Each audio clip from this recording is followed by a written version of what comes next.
Unidad 5. Modelo de toma de decisión.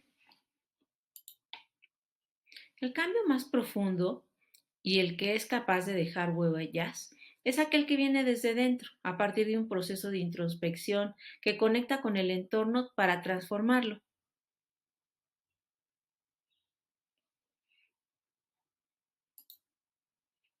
La innovación proviene desde la transformación personal de cada individuo.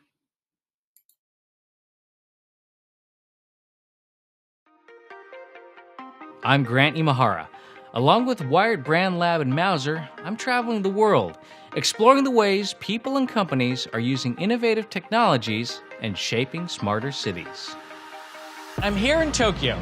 There's a lot of people here, which means there's a lot of mouths to feed. That represents a challenge for the city of the future.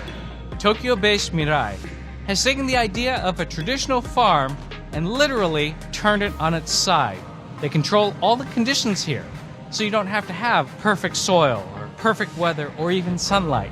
This approach has the potential to overcome farming challenges like yearly weather patterns, changing climate, as well as the quality and availability of land.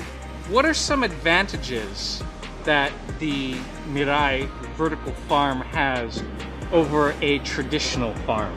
東京の近郊のような場所は農業に適した場所、土地が少ないんですね。その土地をいかに有効活用することか、有効活用するかということが最大のポイントになると思います。1平米あたりの収穫量という生産量というのは従来の農業と比べたら50倍から100倍ほどあります。ぎゅーっと狭いところで高さを持って栽培できます。How can vertical farming make things better for anyone out there? Vertical farm has the possibility to be installed over almost everywhere in any kind of size with any kind of producing crops. まさに都市型農業っていうのにぴったりはまるのがこの植物工場で、未来が作ってる野菜っていうのは東京のまさに近くで作ってます。ですから環境というところで言ったらフードマイレージっていうのをほとんど気にしなくていいっていうのが一つ。さらに環境にも優しい。例えば水資源、水というのは、ドレン水を回収して再利用していますので、植物っていうのはほぼ水ですね。でそれが蒸散したものを回収しているだけなので、それを循環させることでそれが可能になります。これは屋内ならではなんですね。The environment is getting unstable and the number of the people on the earth is getting bigger and bigger. There are many ways for the efficient agriculture, but one of the solutions is the vertical farm. When you think about the city of the future, you're probably going to see a lot more of these types of farms. What Mirai is doing with vertical farming is made possible by components from all over the world. It's just another example of how Mauser suppliers like Analog Devices, Intel, Microchip Technology, and Molex are helping shape the future of smart cities. Next, I'm heading to Los Angeles to peek at the future of city building.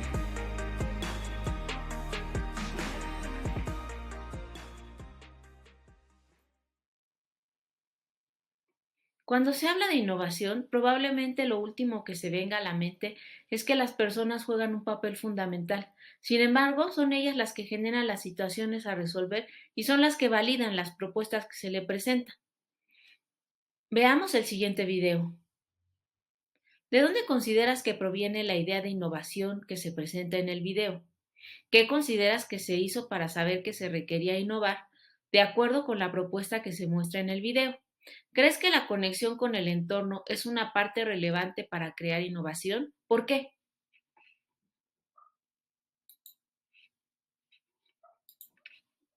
Según este método, creado por Otto Scharmer, la base de la transformación está en el nivel de conciencia que alcancen las personas. Esto significa que desde cómo se afrontan las situaciones es posible identificar cómo se abordarán y eso tiene un gran efecto en los resultados. La teoría U es un modelo que invita a la reflexión e introspección, pero en todo momento sugiere formas prácticas que activan la conciencia de las personas para impactar en el futuro con soluciones. Para ello, en este recorrido tendrás la oportunidad de conectarte contigo mismo y aplicar estas herramientas determinantes para la creación de soluciones de innovación. En el recorrido que realizarás en esta unidad, revisarás 4 temas que contribuyen en el análisis de problemas en la toma de decisiones de un líder. Los 7 pasos, modelo de toma de decisión, teoría U, los 4 niveles de escucha de la teoría U, toma de decisión y los 7 pasos de la teoría U. Veamos ahora el siguiente video.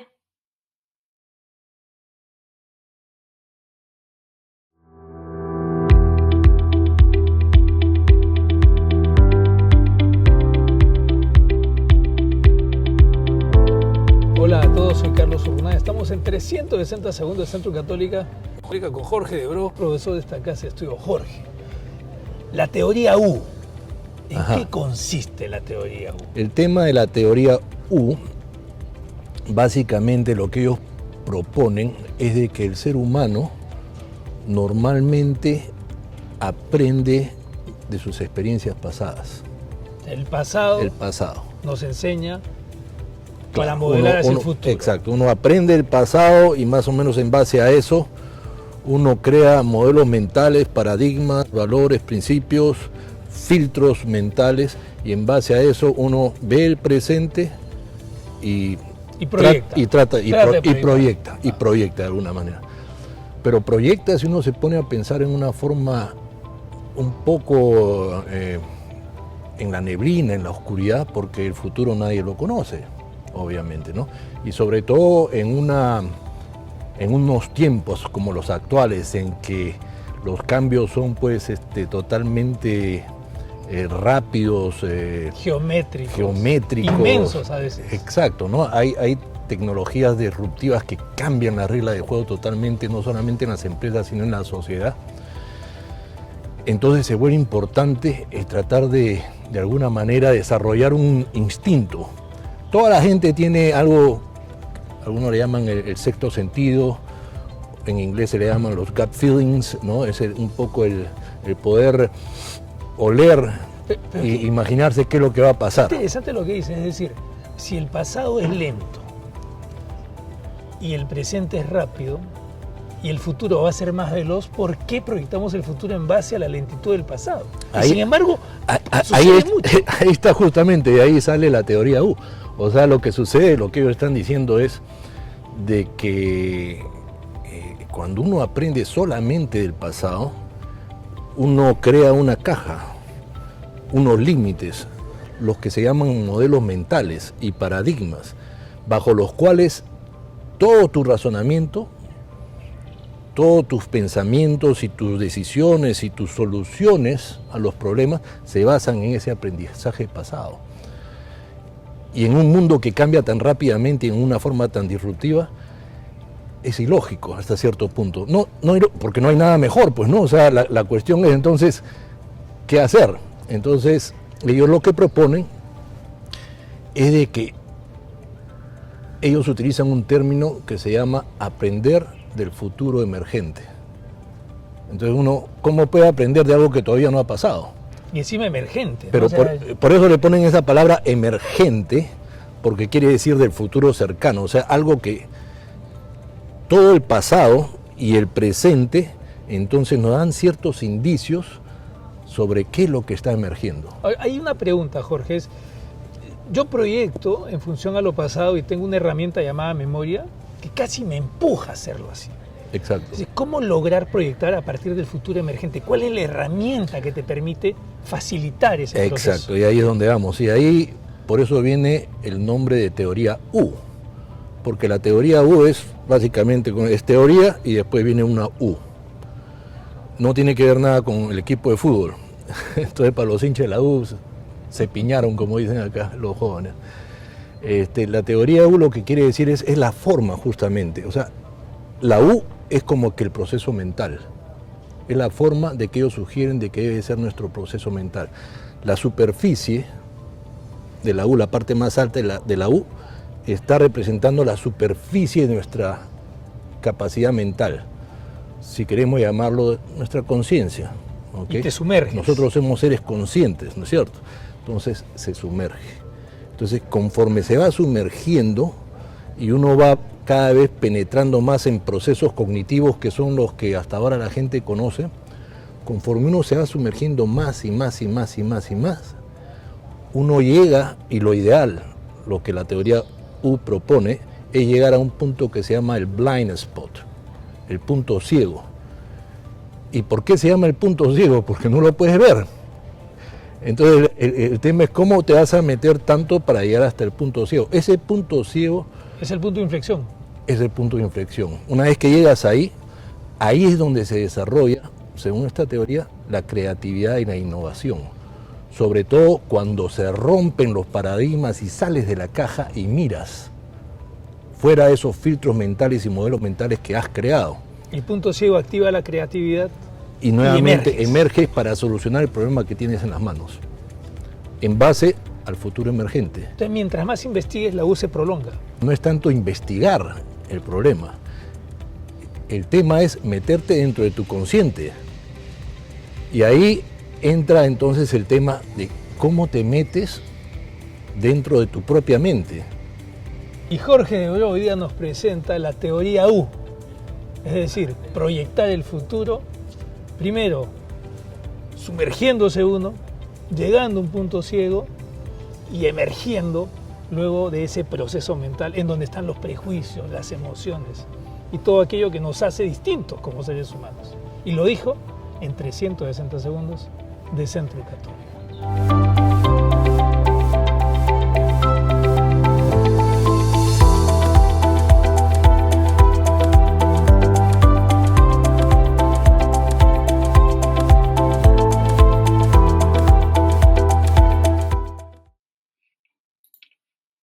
Teoría U. Una de las cosas más relevantes del método de la teoría U implica desde la transformación personal, el impacto en el ámbito social y económico. En esta se sostiene que no es posible generar cambio social sin que primero suceda un proceso de transformación interna y de conciencia. Esto significa que en la medida en la que visualizan los cambios en el interior de las personas, es posible proyectar nuevas perspectivas para afrontar los retos complejos del mundo. Esta forma de percibir el cambio coloca a los sujetos en el interior de un sistema de una forma presente. Para transformar los espacios, las organizaciones y la sociedad se proponen 7 pasos. Los 7 pasos que conforman la teoría U están acomodados en forma de letra U y como has podido ver, hay 3 elementos: la mente abierta, el corazón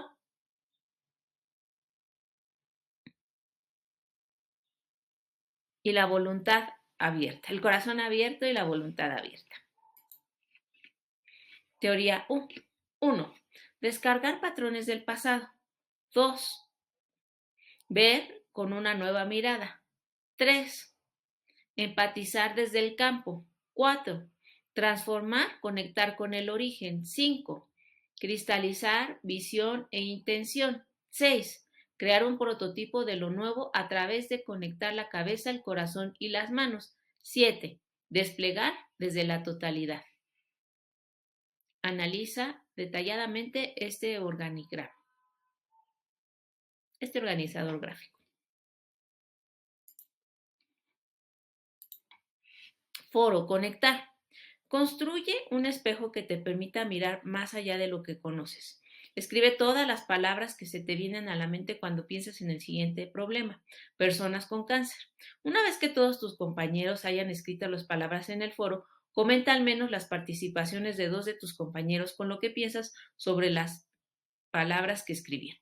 Ahora haz un ejercicio de reflexión y lee las palabras que escribiste. Escríbelas en una hoja y analiza una por una de dónde provienen. Si están relacionadas con una historia que te contaron, con una noticia o post que leíste, si parten del conocimiento que tienes sobre esta situación, si provienen de una creencia que siempre has tenido, si existen palabras de las que no tengas referente pero las has escrito, déjalas en blanco. Con material que tengas a la mano, crea una especie de espejo en el que pegues con notas adhesivas todas las palabras que escribiste. Busca información sobre el cáncer y las personas que viven en esta circunstancia. Acércate a algún centro en el que atiendan a personas con algún tipo de cáncer e investiga todo lo que puedas. Por ejemplo, cuáles son las condiciones de vida, qué tratamientos reciben, qué precio tiene el tratamiento que reciben, cómo obtienen los medicamentos, situaciones laborales, situaciones familiares, estilo de vida. Documenta con fotografías, audios, videos y registros de entrevistas tu visita y pláticas en el centro de salud. De acuerdo con la información que recabaste e investigaste, regresa al espejo que creaste con las notas adhesivas e identifica qué de la información que considerabas proviene de tus prejuicios, ideas preconcebidas y cuántas de esas ideas se validaron con la información que acabas de recopilar. En el centro de salud, señala la información de la siguiente forma: punto morado, ideas previas o prejuicios; punto naranja, ideas confirmadas; punto negro, ideas y cosas que no se confirmaron y que requieren más investigación. Sube una fotografía de cómo quedó finalmente tu espejo y reflexiona sobre las siguientes preguntas: ¿seré capaz de incidir en este y otros problemas si no hago ejercicios de reflexión en los que distinga que todo lo que creo sobre el problema proviene de mis prejuicios? ¿Qué ejercicios de introspección tendré que realizar para pensar en el diseño de un producto de innovación? Y de acuerdo con las áreas en las que a mí me gustaría incidir, ¿a qué lugar tendría que ir para observar y conectar con otras personas? Sube todas tus respuestas y comparte tu experiencia realizando esta actividad. Los 7 pasos de la teoría U. Descargar. Este es un momento totalmente individual, representado por el proceso de introspección. Su propósito es identificar desde donde se parte desde donde se parte para la creación de un producto, cuáles son las creencias iniciales, los prejuicios y en general la base inicial desde la que inicias. Es importante reconocer limitaciones, fortalezas individuales, creencias. Ver. Una vez que se reconocen los aspectos estructurales del yo, es hora de mirar al exterior. El propósito de este paso es descubrir, pero para hacerlo de forma adecuada es necesario dejar los sentimientos fuera y analizar la manera en que lo que se va descubriendo choca en algunos puntos con lo que ya creíamos, conocíamos o simplemente concebíamos sobre lo que se está observando. Empatizar. En esta fase del proceso se mantiene la tarea de análisis del entorno, del sistema, pero colocando al ser humano al centro. La pregunta clave es el por qué, ya que esto ayuda a clarificar parte de lo que sucede, ya no solo como espectador, sino como alguien que cuestiona su entorno con el único propósito de comprenderlo, no de juzgarlo como lo vimos anteriormente. Es importante para reconocer interacciones, conexiones, modelos y lo que sucede en el ecosistema. Transformar. Justo entre la fase final de empatizar y el inicio de transformar es cuando se puede decir que se descubre un verdadero problema. Hasta este momento comienza la generación de ideas para la creación de soluciones. Para este instante, el problema ya no solo debe representar una situación que afecta a otros, sino que ahora el yo se vuelve parte de este y desde ahí se comienzan a trabajar ideas de solución. De esa forma, es posible pensar que las propuestas estarán orientadas a las necesidades de un grupo y no a los intereses propios. Inicia generación de ideas y creación de soluciones. Cristalizar. Este momento del proceso se caracteriza porque el pensamiento y la reflexión cobran sentido. Es decir, se emplean modelos de pensamiento que proyectan hacia el futuro y se comienzan a idear soluciones que integren toda la información relevante sobre el problema. Una parte importante de este proceso es que no se tome el conocimiento como una base definitiva, sino que su fragilidad representa una fortaleza que permite transformar las ideas. Prototipar. El aterrizaje de las ideas que se generaron en la fase anterior se podría materializar aquí. El propósito es que se haga tangible lo que hasta este momento era abstracto y concretar las ideas de cambio en un producto que integre toda la información que se recogió en los procesos anteriores. Es importante no perder de vista la empatía y pensar en la solución como un producto en relación con el entorno. Despegar. En este paso se recoge todo el pensamiento anterior para poner el objeto o la solución en el interior del sistema y así evaluar su efectividad en una situación real y concreta. Es muy importante estar abiertos a la realimentación pues la intención es identificar qué es lo que puede mejorarse. Es importante estar abiertos a la retroalimentación e identificar en qué es lo que se puede mejorar. Los 7 pasos tienen 3 niveles transversales que los llevan a profundizar de manera personal y son la mente, el corazón y la voluntad abiertos. Esto lleva a pensar en aquello que se quiere escuchar, interiorizarlo para poder generar empatía y conectarse. Y finalmente, la voluntad de generar ideas que ayuden y contribuyan en un cambio. Veamos el siguiente video. Los 7 pasos de la teoría U.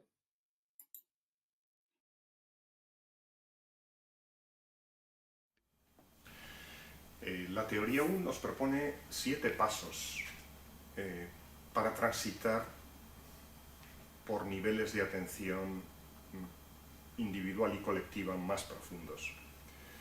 Lo primero sería describir el modo descarga de operar, el modo automático, que tiene que ver con lo que vemos, con el mundo de los hechos, de lo visible. Y es algo tan automático como en base a nuestros modelos de pensamiento estamos buscando algo y cuando lo encontramos reconocemos y lo capturamos.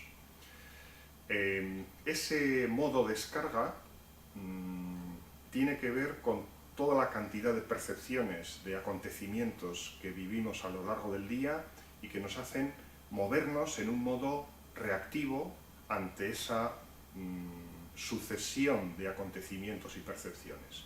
Actuamos básicamente en ese nivel visible.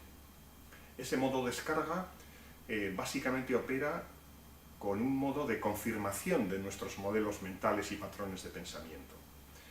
Lo reconocemos como cuando estamos en internet, identificamos algo que buscamos y sí, esto es, y lo bajamos. La siguiente etapa tiene que ver con ver de otro modo, con redireccionar la atención hacia niveles de escucha que tienen que ver con ver los hechos con mente abierta. Tiene que ver con percibir aquello que es diferente a lo que pensamos, porque son hechos nuevos, datos nuevos que nos hacen decir, ajá, esto no lo sabía, es interesante. Y por tanto, abrimos nuestra mente a poner en cuestión nuestros modelos mentales previos. Eso, por tanto, implica redireccionar nuestra atención hacia un nivel de ver o de escucha crítica y una atención, vamos a decir, más rigurosa desde lo racional. Hay un tercer paso, una tercera capa que tiene que ver con lo que Otto ubica como escucha empática o como apertura emocional. Y es la decisión que tomamos en un momento dado, aunque sea de forma inconsciente, por vincularnos al otro o vincularnos de otro modo al entorno en el que operamos. Es como si cuando estamos hablando con alguien con quien conectamos fácilmente, siempre todos hemos tenido la experiencia de conexión emocional o que hay química, ¿verdad? Porque somos capaces de reconocer, casi de entender y de percibir desde los ojos del otro y casi sin necesidad de entender literalmente lo que nos dice, estamos acercándonos a lo que siente. Es como si fuésemos capaces de ver a través de los ojos del otro y por tanto hay una conexión emocional.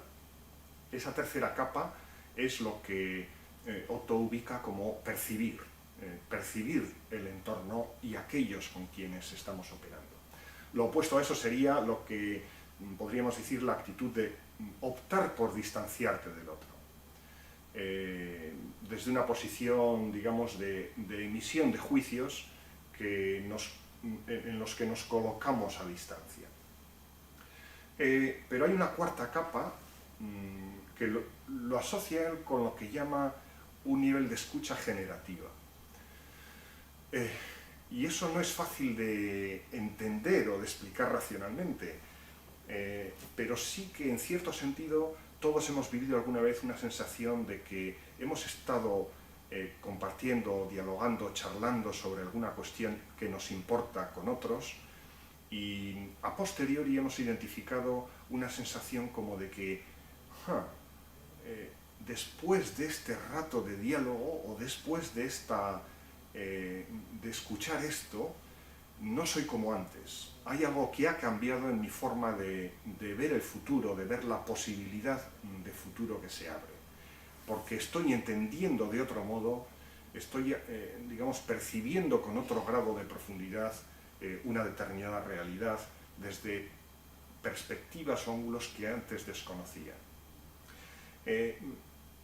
Digamos que eso nos coloca, o esta cuarta capa, tiene que ver con lo que Sarmer describe como presensing. Presensing es un juego de palabras entre presence y sensing. Es como estar presente, estar plenamente presente, percibiendo más allá de la realidad visible, superficialmente captada. Eso tiene que ver también con estados de quietud colectiva e individual, estados de retiro, en cierto sentido, para permitir que el conocimiento interior emerja y surja y haya una captación de sentido desde, digamos, llegar a vivir las preguntas clave que tenemos en la vida, que es ¿quién soy yo? ¿Cuál es mi trabajo? ¿Cuál es mi misión? Es esa conexión con la fuente de inspiración, la fuente de, digamos, de percepción de sentido, aquello que nos hace capturar o conectar con nuestras mejores capacidades de desarrollo como la persona que podemos llegar a ser. Es esa vivencia o esa percepción desde el futuro que emerge, o desde esa máxima expresión de posibilidad de lo que yo puedo llegar a ser, donde esa visión, esa percepción profunda nos lleva a una presencia plena de otro, en otro plano. Cuando eso se produce colectivamente, nos permite llegar a la fase siguiente, que es la cristalización, o el cristalizar, que es algo así como que esa intención renovada o esa conexión con mis preguntas clave como ser humano me permite dar nuevas respuestas, nos permite dar colectivamente nuevas respuestas ante ese contexto, esa realidad o esa problemática que estamos abordando. Esa cristalización genera, digamos, o nos lleva a la etapa del prototipado, que no es más que crear microcosmos de futuro de manera rápida, sencilla y pequeña, de tal manera que lo podamos hacer en poco tiempo, a pequeña escala, pero que nos permita explorar el futuro y ver el futuro como podría ser. Y es a partir de esa vivencia y de esa construcción de prototipos donde podemos, digamos, llegar de nuevo a actuar en la realidad, a desplegar nuestra acción desde otro nivel de capacidad de innovación y de transformación sostenible de la realidad. Esos serían los pasos, a grosso modo, los 7 pasos del proceso U. Descarga, ver, descargar, ver, percibir, estar plenamente presente, cristalizar, prototipar y desplegar en la realidad.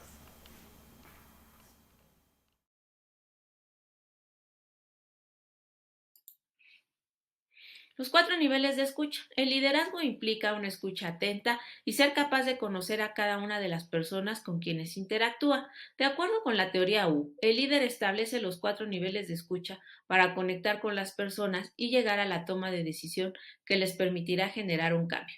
Como lo vimos en la materia de empatía, es imposible generar soluciones exitosas sin ser empáticos con el incumbente, y es el primer camino hacia la toma de decisiones según este modelo.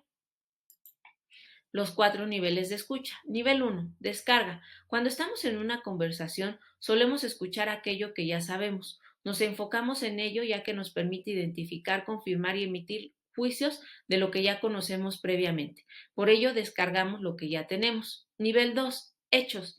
Es una escucha de los hechos que permite estar abiertos y confrontar información que ya tenemos con información nueva. Esto nos lleva a estar en un constante cuestionamiento de lo que ya tenemos con las nuevas ideas, lo cual deriva en descubrir algo nuevo, algo diferente a lo que esperábamos. Nivel 3. Empática. El nivel de escucha empática plantea que el líder debe estar con el corazón abierto, es decir, es cuando conectamos con la persona a la que estás escuchando y puedes comprender la situación para plantear una solución. Nivel 4. Generativa. El último nivel busca tener la voluntad abierta, es decir, nos permite tomar aquello que sabemos, lo que escuchamos, pero sobre todo se genera una conexión real que nos lleva a plantear aquello que puede ser, que nos imaginamos y que nos permite plantear soluciones, ya que hemos recorrido los 3 pasos anteriores y tenemos una conexión real que nos permite ir más allá. Ahora veamos el siguiente video, los 4 niveles de escucha.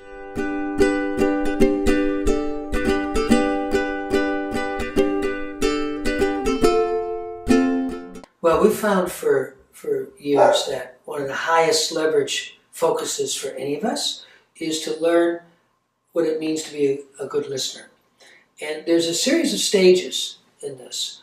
And it's not like you go 1, 2, 3, and that's it. It's like any developmental model. You understand the higher levels of development because you're always falling back. We're always falling back. We all do that. You know, in addiction studies, they call it relapse, right? We all relapse. What we relapse to is not listening. Yeah, the person's talking, but I'm really only hearing myself. We barely listen. Maybe that would be the technical correct term for that lowest level, is barely listening. That's the state we're in much of the time, all of us. The second level, we start to pay more attention. Then, we start to actually hear what a person says. We often call it objective listening. And it's very important. If you study debate, you can't be a good debater if you don't listen to the argument of your opponent, because you're trying to figure out how to respond or come up with a better argument or whatever. But that's an important part of listening. We actually are starting to hear more of what's actually said. The third is more hearing not only what's said, but who's saying it. The kind of typical word for this is empathetic listening.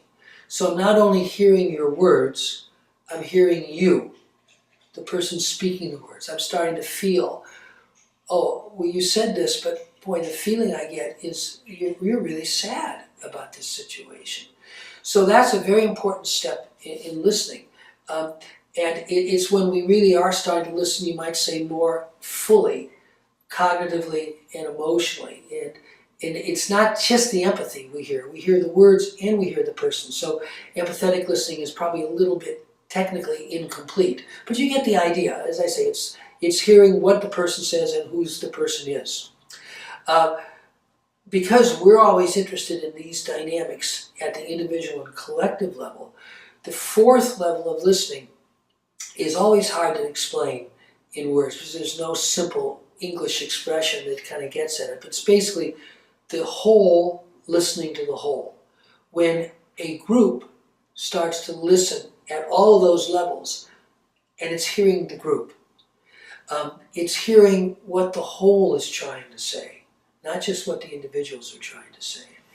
This is the traditional meaning of the word dialogue, from the Greek dialogos, when meaning starts to move through. It's a conversation that we love because deep down it's one of the most meaningful things in our lives. We think, wow, that was an incredible conversation. She said this and he said this, but after a while it's like we were really talking. The we starts to show up in a very particular way, in a way that otherwise it never is there. There's always a we because there's a bunch of individuals, but they're a bunch of individuals. They're not a collective.